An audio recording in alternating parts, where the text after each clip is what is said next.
বিশ্বনবী মসজিদে নববীতে নামাজ পড়ছেন, তিনি আল্লাহু আকবার বলে নামাজ শুরু করলেন, কেরাত পড়লেন, রুকু করলেন, রুকু থেকে দাঁড়িয়ে বিশ্বনবী পড়লেন সামি আল্লাহু লিমান হামিদা, পেছন থেকে সাহাবারা পড়ল রব্বানা ওয়ালাকাল হামদ। এক সাহাবী বাড়িয়ে অতিরিক্ত পড়লেন হামদান কাসীরান তাইয়িবান মুবারাকান ফি, ফিসফিসি আওয়াজে পড়ার কারণে বিশ্বনবীর কানে এটা চলে এসেছে।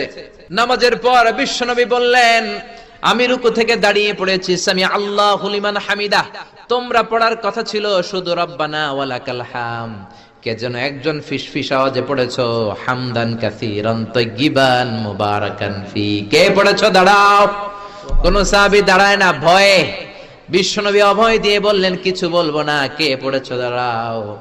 এক সাহাবী দাঁড়িয়ে বললেন ও নবী আমি পড়েছি। বিশ্বনবী বললেন এটা তো আমি শিখাই নাই, কই পাইলা, কেন পড়ছো?